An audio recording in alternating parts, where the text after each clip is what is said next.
Bonjour. Aujourd'hui, c'est le 20 novembre. J'allais dire 1973. Non, nous sommes en 2021, mais le 20 novembre est relié à 1973 parce que,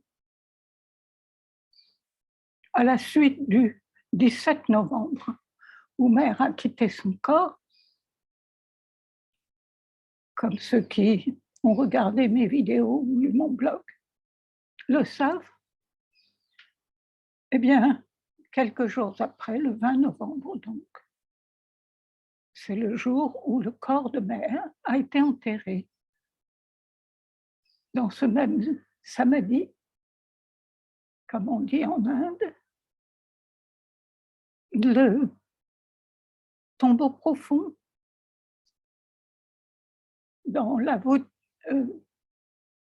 du dessous duquel on avait placé le corps de Sri Aurobindo en 1950, et il y avait la voûte du dessus qui a été utilisée pour enterrer le corps de Mère.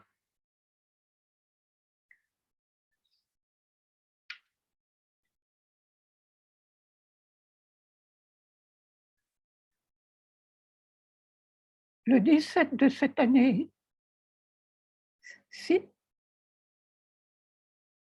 il y a quelques jours, j'ai enregistré une vidéo pour raconter, en anglais d'abord, comme je le fais pour le moment,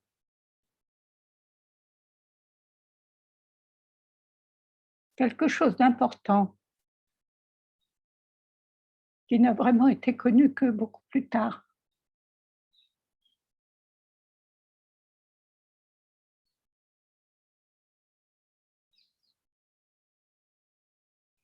Et que je ne me rappelais pas vraiment moi-même.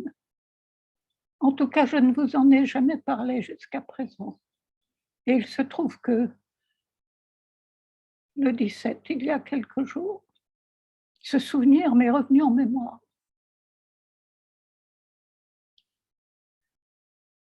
Comme je vous l'ai dit, le 17 n'est pas ordinairement un jour sur lequel ma conscience s'attarde, puisque dans mon cas personnel, c'est plutôt le lendemain matin, le 18 novembre, qui a été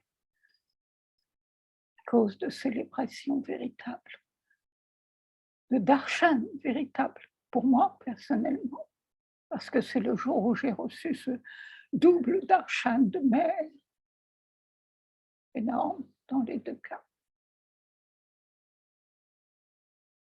que je vous ai raconté déjà dans une de mes vidéos, et bien sûr déjà depuis des années sur mon blog. Le double darshan du 18 novembre 73. C'est le 18 novembre qui est resté pour moi le véritable jour où je célèbre le darshan personnellement. Mais cette année, j'ai été très surprise de me réveiller le 17 novembre déjà, avec un sentiment de joie dans le cœur. Et en me demandant pourquoi, je me suis rendu compte que c'était un souvenir qui était revenu en moi de, du 17 novembre 1973. Parce qu'il y avait bel et bien eu un événement heureux qui s'était passé ce jour-là. Pour nous, les Aurovilliens, pendant toute la journée.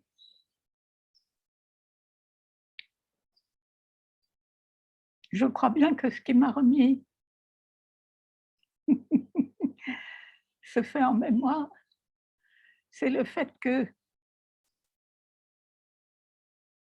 juste le jour d'avant, le 16 au soir, je revenais chez moi et quelque part dans les environs, il devait y avoir une construction en cours. Toujours est-il que, soudain, sur mon petit véhicule, j'ai entendu au passage le son d'une bétonneuse en action. Ce n'est pas un son mélodieux en lui-même, dans les conditions ordinaires, mais je crois que tous les Aurovilliens qui ont vécu ces séances de concreting, comme on disait, je ne connais tous ces mots pratiquement que selon les termes techniques anglais que l'on emploie, que j'ai appris ici sur le tas, et je n'ai jamais eu l'occasion d'apprendre les termes équivalents en français. Alors j'espère que je pourrai vous raconter tout de même avec les termes voulus suffisamment clairs pour que vous compreniez de quoi il s'agissait dans les quelques occasions où il faudra que j'explique un peu plus techniquement le travail que nous faisions. Et c'était l'époque où nous construisions le matrimondir. Ça a pris des années parce que nous essayons de le faire nous-mêmes, essentiellement, sans travail payé ou minimum. Et à l'époque, le matrimondir, eh bien, c'était essentiellement une énorme excavation, aussi très profonde. Et quand je suis arrivée, commençaient à monter les 4 piliers, des sortes de fortes jambes avec des pieds au bout, qui ancraient toute la structure du bâtiment à venir dans le sol et les fondations, bien entendu, qui se trouvaient encore en dessous. Mais alors déjà depuis que j'étais arrivée en août 72, eh bien, j'avais participé à de nombreux petits concretings et qui consistaient essentiellement à faire monter d'un niveau chacun des 4 piliers. Alors, on s'occupait d'une jambe à la fois, d'un pilier à la fois, et puis quand il y en avait un qui était monté d'un niveau, on passait au suivant, on le montait aussi d'un niveau, et ainsi de suite, jusqu'à ce que les 4 soient à ce même niveau. Et ensuite, on recommençait pour encore un niveau de plus pour les 4. Et maintenant, en novembre 73, on en était arrivé à une étape extrêmement importante dans le travail.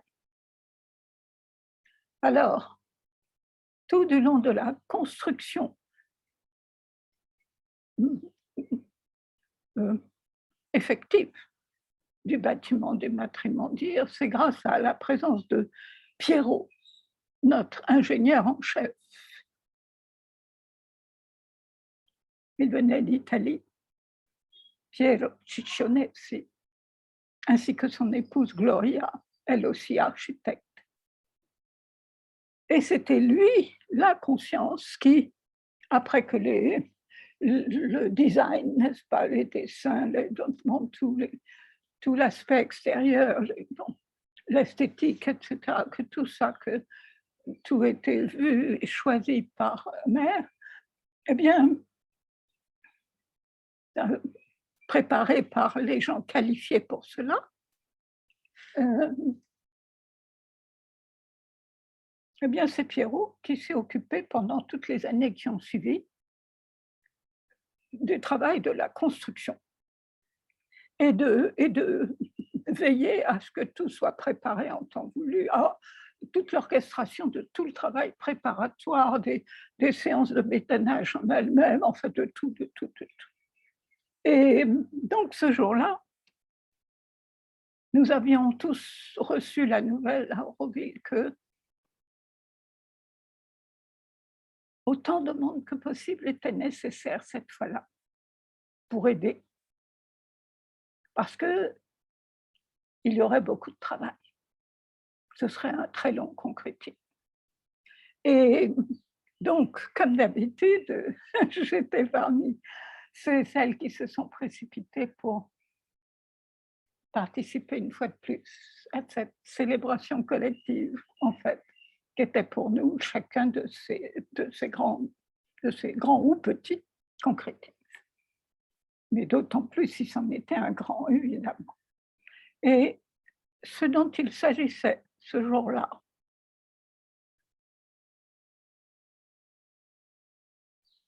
c'était de construire la dalle entière circulaire qui allait relier entre eux, joindre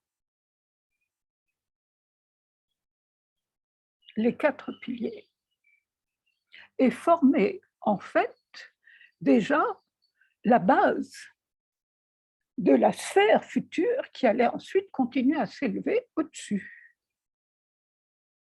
Légèrement aplatie d'ailleurs en haut et en bas, un peu comme la Terre en fait.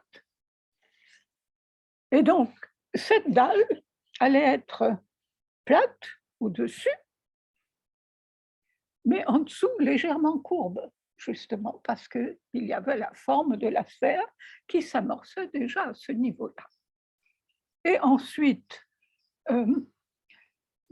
il y avait les échafaudages, n'est-ce pas, comme 4 grandes tours qui continuaient déjà vers le haut, parce que les mêmes 4 piliers allaient se continuer ensuite, après que nous ayons construit tous ensemble cette dalle monumentale, pour que les sommets des 4 piliers soient joints par cette dalle, eh bien, ils allaient continuer à monter, mais cette fois à s'évaser et ensuite à se courber pour former ce que nous avons très vite appelé par la suite les côtes du matrimondial ribs.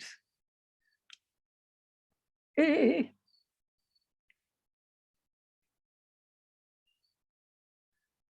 eh bien, ça a été un énorme travail, effectivement, et ça a duré des heures, des heures, des heures. Et tout avait été très bien organisé, chacun avait participé de la manière qui plaisait à son cœur, n'est-ce pas, et à sa place habituelle. Les uns préféraient se mettre là où il s'agissait de pelleter le sable qui serait nécessaire pour la bétonneuse chaque fois. D'autres étaient en place déjà pour les gravillons à ajouter dans la bétonneuse. D'autres préparaient l'eau voulue, le ciment à déverser aussi. Bon, il y avait ceux qui pousseraient la grosse brouette pleine de béton frais, n'est-ce pas, jusqu'en bas de l'échafaudage. Voilà, et ensuite, et ainsi de suite, d'autres étaient prêts déjà avec tout un tas de petits récipients creux. Ici, on appelle ça des chettis. Ce sont des instruments qui ont été développés un peu comme des cuvettes très plates, métalliques, et qui font, qui sont qui contiennent à peu près l'équivalent d'une pelletée de sable, de béton frais dans ce cas-là, ou n'importe. Et en fait, sont tout à fait le poids idéal pour une personne pour porter pendant quelques mètres ou quelques instants et passer à la personne suivante. Et on peut ainsi s'organiser toute une quantité de personnes en file, n'est-ce pas, les uns pas loin des autres, et qui vont au fur et à mesure se passer les chettis pleines de la quantité voulue chaque fois de la pelletée voulue, dans ce cas-là, de ciment frais, et qui allait être déversé dans les endroits voulus, là où d'autres avaient les équipes qui travaillaient quotidiennement au matrimondial, d'autres eurovilliens, qui avaient choisi cela comme leur travail normal, eh bien, ils avaient préparé les coffrages et tous les éléments techniques qui devaient être prêts pour qu'on puisse couler le béton tous ensemble ce jour-là. Alors d'autres s'étaient occupés de préparer du thé bien chaud, n'est-ce pas, qui a été servi à tous les niveaux et à tous les endroits où se trouvait du monde au travail. Et comme ça a duré très longtemps, eh bien, Pierrot avait prévu ce détail aussi et avait pensé déjà à faire installer sur les échafaudages des quatre, enfin, les quatre grands échafaudages qui étaient déjà là pour la suite de la construction, euh, pour préparer les quatre côtes du patrimoine futur, eh bien, il y avait quatre énormes projecteurs pour éclairer toute la scène de ce concreting monumental qui s'est produit ce jour-là. Et finalement, tout a été terminé, tout le monde est parti. J'étais le plus souvent une des dernières à partir aussi parce que j'aimais bien aider au nettoyage. Mais comme toujours, c'est Pierrot qui a été le dernier sur les lieux et qui, de la même façon que dans son carnet, il notait toujours l'heure du début de chaque concreting et l'heure où le concreting en question avait été terminé. Et donc ce jour-là, resté seul, c'est ce qu'il a fait. Il a noté sur son carnet habituel l'heure où ce concreting monumental s'est terminé.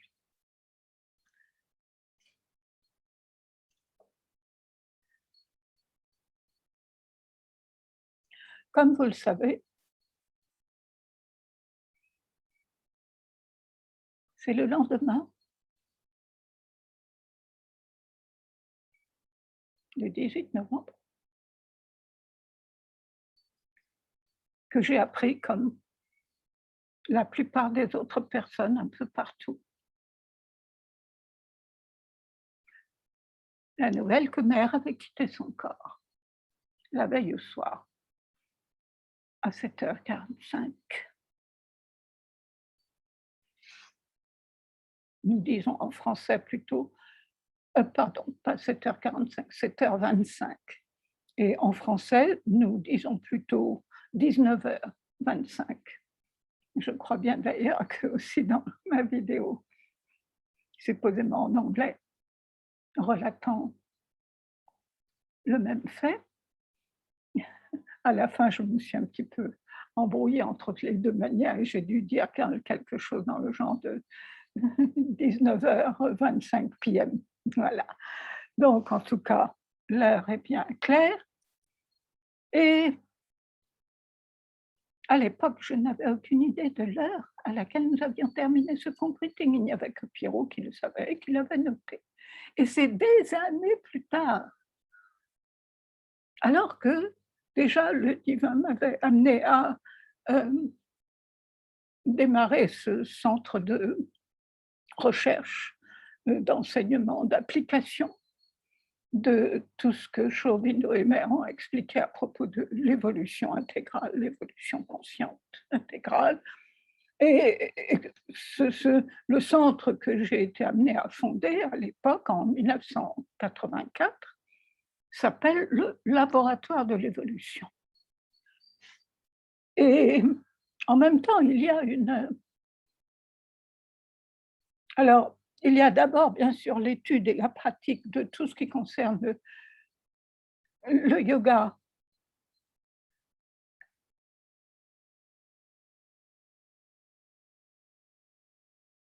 vécu de manière individuelle et pour des résultats individuels.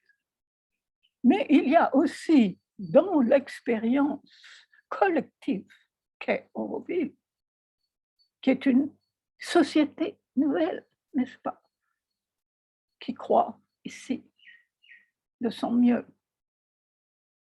Eh bien, à Auroville spécialement, s'ajoute à cette échelle individuelle du travail intérieur à faire la dimension collective.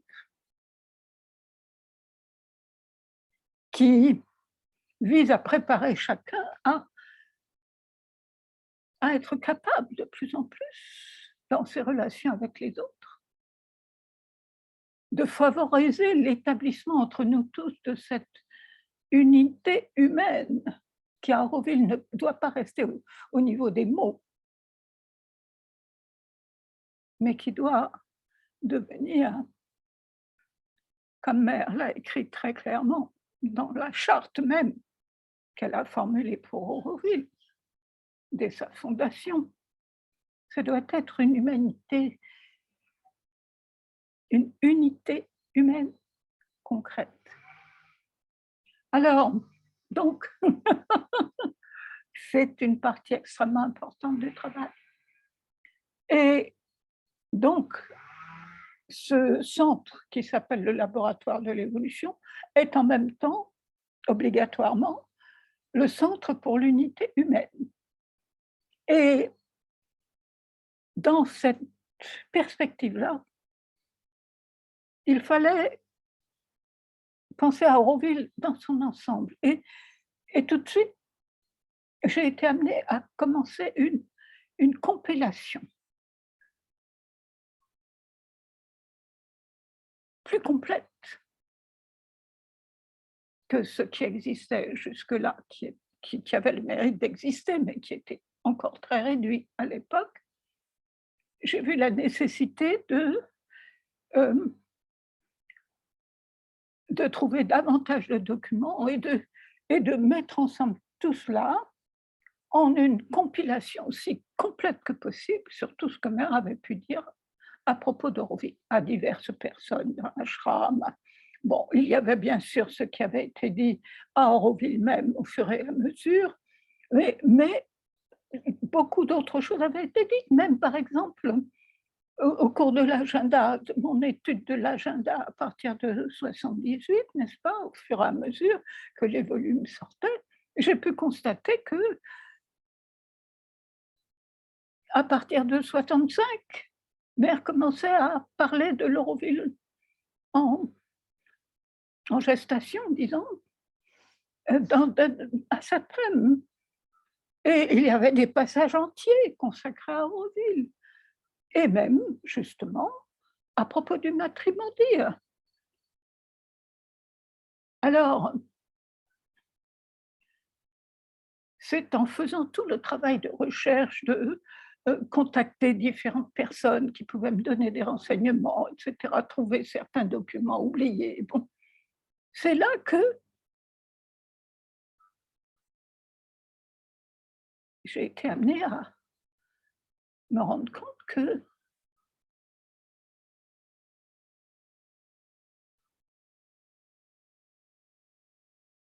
ce grand concrétisme que nous avons fait tous ensemble le 17 novembre 1973 s'était terminé à 19h25. Oui, vous avez bien entendu. Exactement. Au moment où Mère a quitté son corps. Une synchronicité pareille ne pouvait pas être par hasard.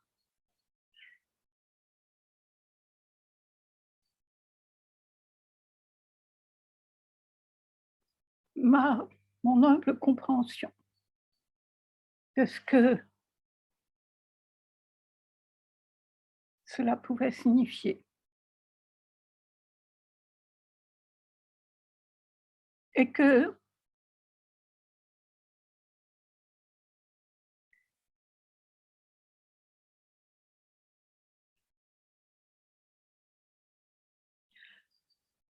c'était comme si Mère avait attendu, en quelque sorte, que ces 4 piliers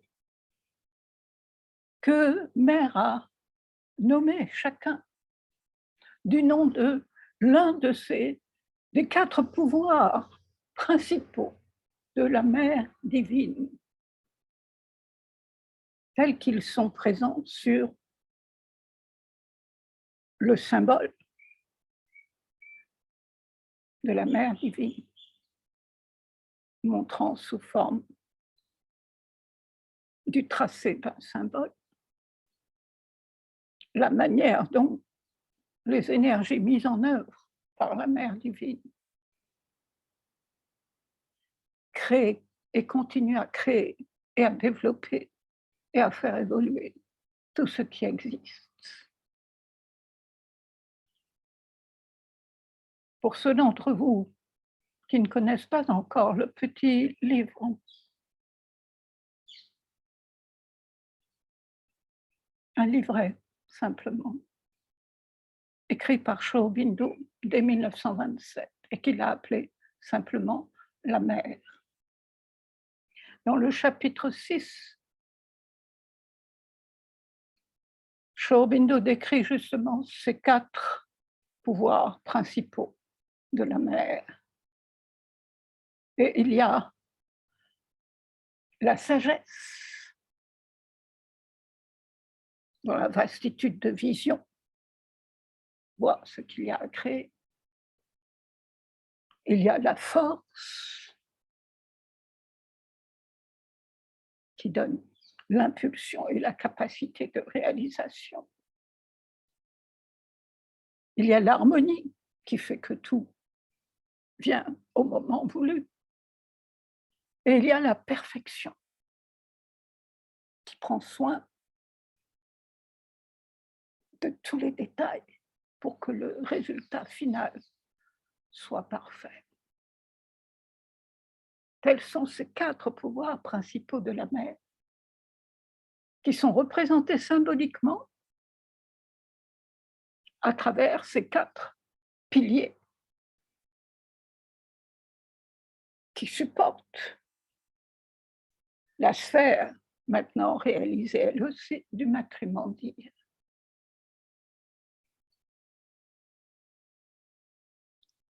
Or, maintenant, pour voir l'équivalent au niveau psychologique qui concerne le travail intérieur à faire par chacun, je me suis rendu compte rapidement, et d'abord à travers moi-même, mon propre cas, que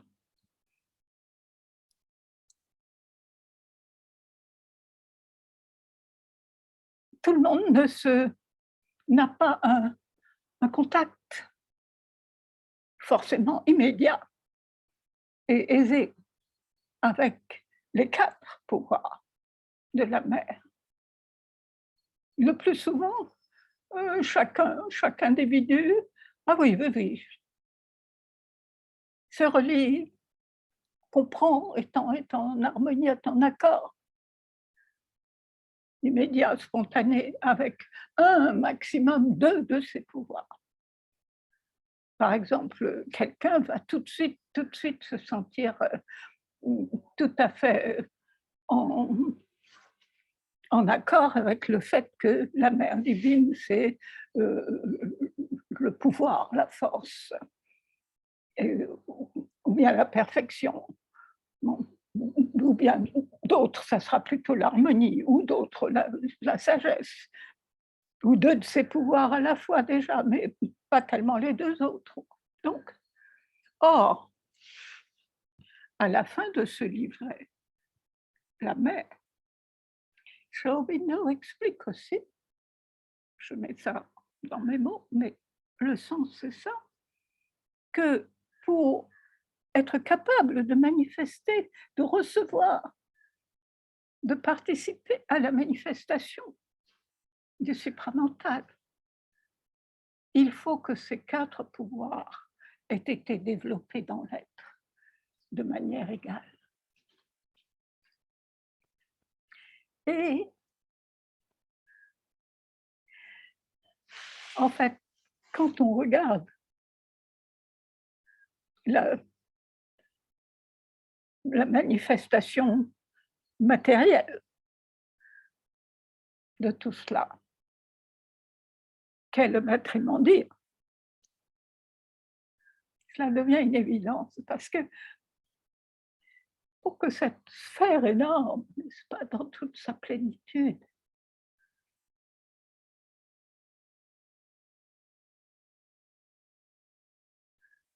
soit supporté à cette hauteur de la manière voulue, c'est l'évidence même qu'il faut que les 4 piliers qui la soutiennent soient exactement à la même hauteur. Il serait inimaginable que la sphère soit de Guingois, n'est-ce pas? Dans un sens ou dans l'autre, parce que l'un des 4 piliers n'a pas été monté au niveau voulu. Alors, ça m'a bien fait rire quand j'ai constaté ça, parce que les symboles en volume, comme l'est dans le cas présent le matrimondial, peuvent être tout à fait parlants et montrer certaines choses au-delà des mots et des idées.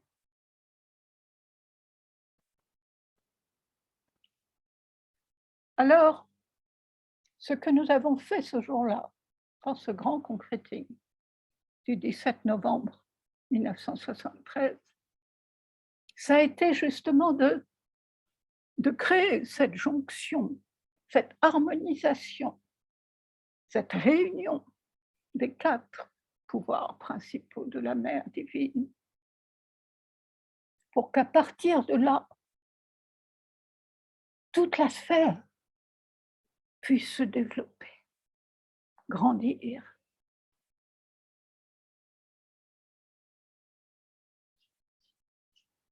Et s'établir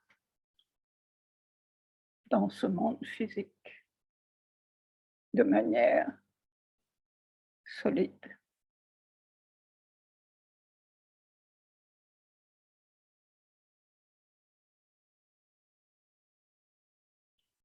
Alors pour moi, c'est comme si ce jour-là, Mère avait attendu ce moment, malgré toutes les difficultés dans lesquelles son corps se trouvait.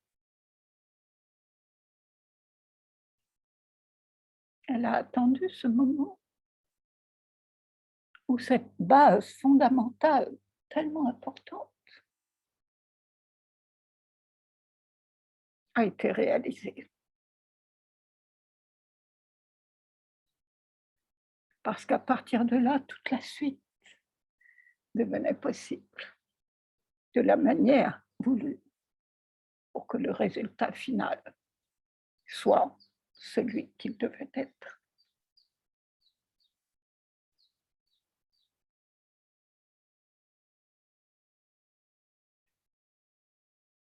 Alors aucun de nous, à l'époque, nous n'avions d'idée, quand nous avons quitté le matrimondial, ayant réalisé cette grande dalle, qui est la base de la sphère,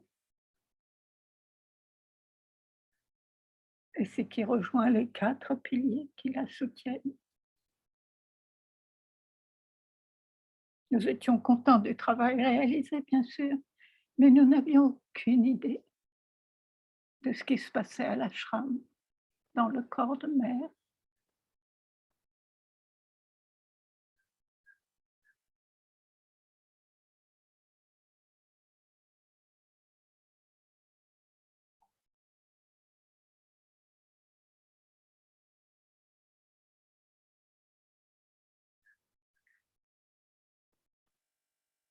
Peut-être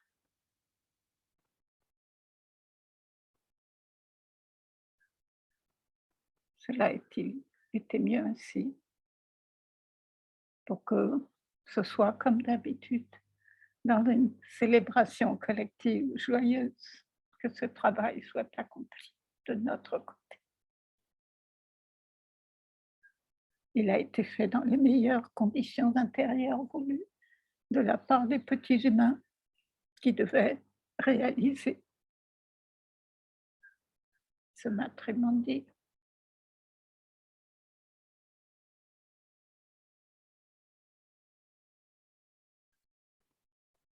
Mais je crois que cette incroyable synchronicité qui montre une fois de plus à quel point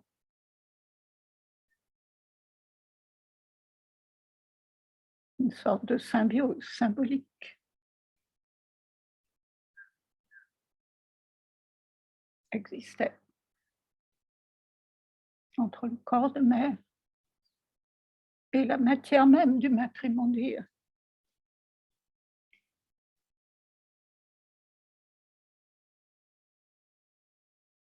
Correspondait au travail même que mère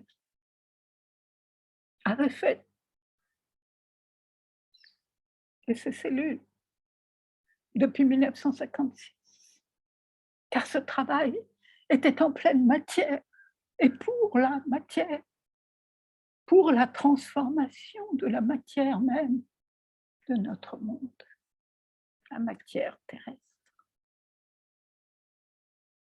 À partir de 1956, grâce au travail accompli par Sri Aurobindo et le sacrifice de son corps physique à l'époque, pour aller plus vite et terminer ce travail, avant que la Terre soit affligée de catastrophes encore plus grandes que les 2 guerres mondiales qui venaient de se terminer à grande peine. Sri Aurobindo avait réussi à faire descendre la vibration, la conscience force du supramental, non seulement dans l'atmosphère de la Terre, mais à travers tous les autres plans de conscience et leurs vibrations, qui n'étaient pas du tout d'accord pour la laisser passer, n'est-ce pas?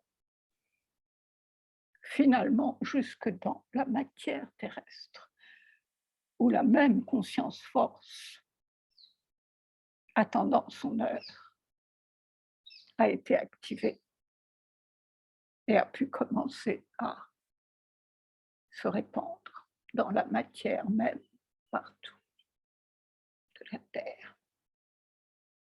Mais ensuite, c'était dans le corps même de mère qu'il s'agissait pour les cellules d'apprendre à vivre avec cette nouvelle vibration, cette nouvelle fréquence vibratoire qui n'avait plus rien à voir avec les vibrations médiocres que la matière a connues jusqu'ici au cours de l'évolution.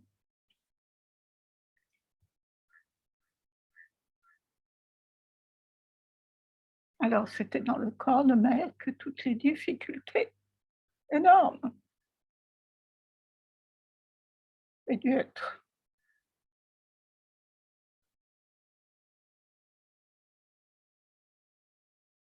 affrontées et résolues peu à peu, au prix de souffrances, trop souvent, considérables pour le corps de mère.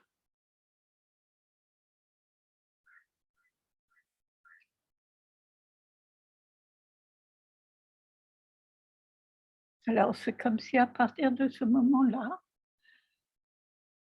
quelque chose de fondamental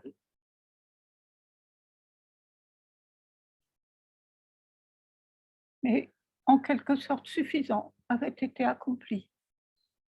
Et le reste pourrait continuer à se développer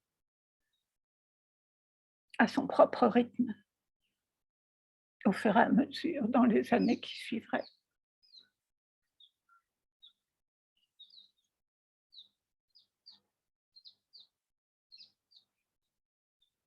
Alors, aujourd'hui, le 20 novembre, c'est l'anniversaire du jour où ce qui restait du corps physique de mère a été mis dans ce tombeau, comme l'avait été mis celui de Sri Aurobindo autrefois, qui a lui aussi continué son travail. Et là, le corps de mère a réussi, comme j'ai pu le constater le 18, sans m'y attendre le moins du monde. Et j'ignorais tout de ce qui se passait dans le corps de mère à l'époque, comme je l'ai dit dans cette vidéo qui s'appelle Le double d'argent de mère. Et pourtant, j'ai été témoin et réceptacle de cette conscience qui émanait encore de ce corps et qui, sans que je me rende compte exactement de ce qui se passait ni pourquoi,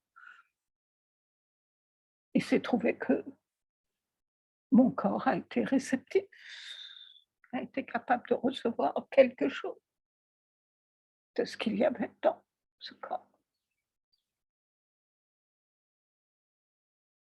Et c'est seulement après tout cela que le corps de mère a été mis dans le samedi. Mais comme vous voyez, son travail n'était pas du tout terminé. En secret, la vibration maintenant continue à se répandre sur la Terre. Bien sûr, je n'ai pas été la seule. Et cette vibration est passée dans la matière.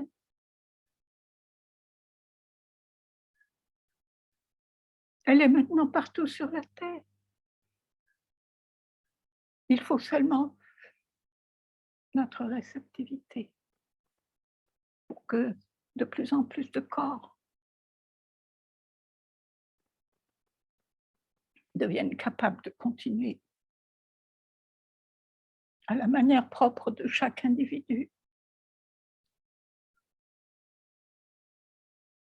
Cette grande transformation qui se traduit par un éveil de la matière tout d'abord. Une chose absolument fabuleuse, dont je peux à peine donner un aperçu. Bien sûr, il y a l'agenda de mère, qui est la chose la plus merveilleuse à lire, sauf justement toutes les souffrances dont il a fallu à l'époque que le corps de mère porte le poids.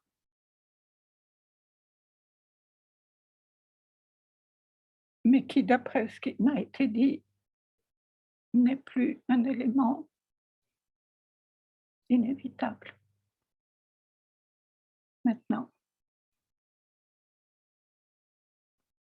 une cinquantaine d'années plus tard, les choses progressent constamment, grâce au sacrifice corporel de ces deux êtres, qui a permis à ce qu'ils ont mis en action dans la matière terrestre de commencer à se répandre.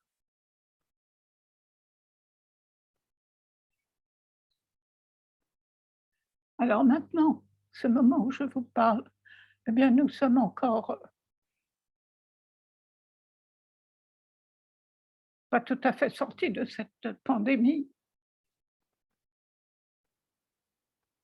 Et il y a tant d'autres aspects de la vie humaine en ce moment qui sont problématiques. La vie matérielle. Et il va falloir que nous, le corps de l'humanité, nous trouvions les solutions vraies, que nous sortions de nos habitudes, en général mauvaises, sans que nous nous en rendions compte jusqu'ici. Mais quelque chose est en route, qui ne peut plus être arrêté. C'est ça la merveille, dont peu de gens encore ont la moindre idée. Sans parler de l'expérience. Mais l'expérience se répand. Et là, il n'y a plus rien à dire, n'est-ce pas? C'est d'ailleurs ce qui s'est passé dans mon cas. Il n'y avait pas de discussion possible.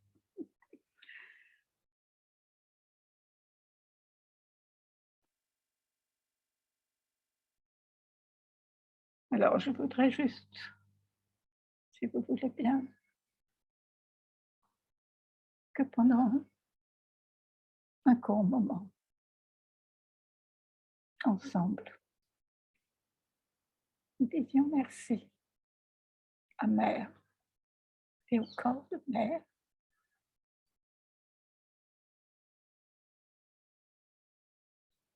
pour ce qui a été fait pour nous. Ce qui rend tant de choses possibles maintenant pour nous.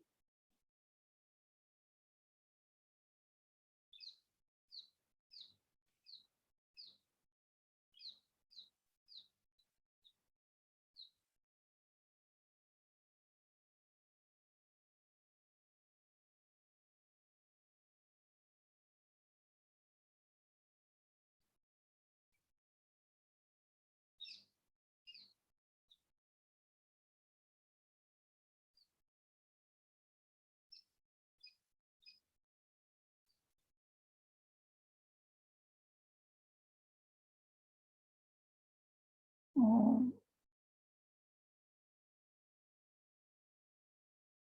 mais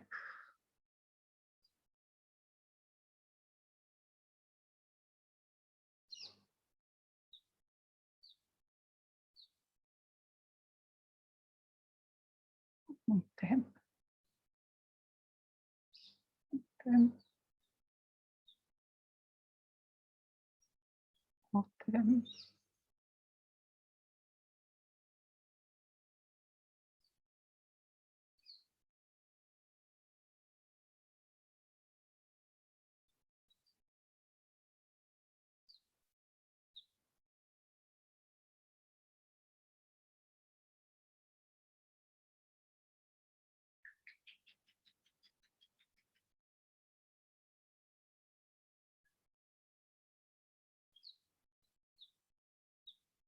Mes mains s'unissent comme une coupe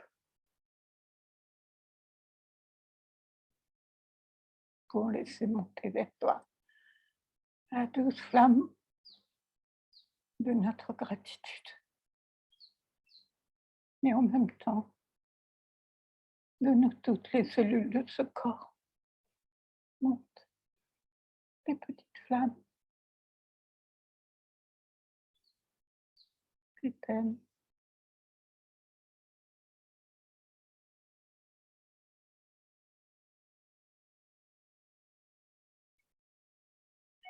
Et merci à tout jamais.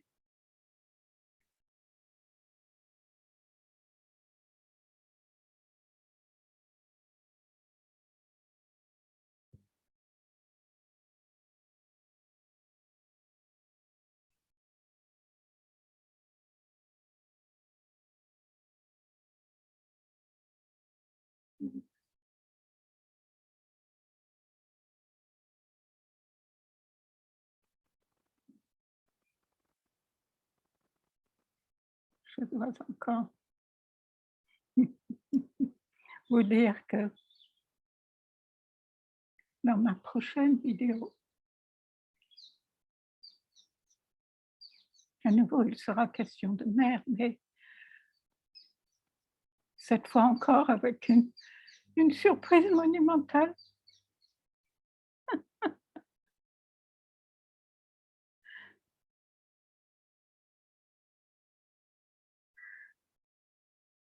Il semble que les plus grandes étapes de mon développement spirituel se sont passées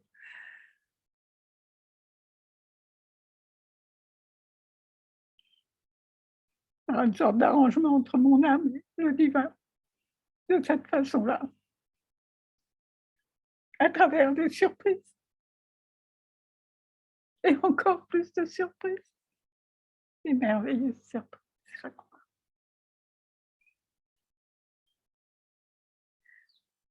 Alors, si cela vous intéresse de savoir quelle a été cette nouvelle surprise qui m'attendait, rendez-vous la semaine prochaine, autour du 24 novembre.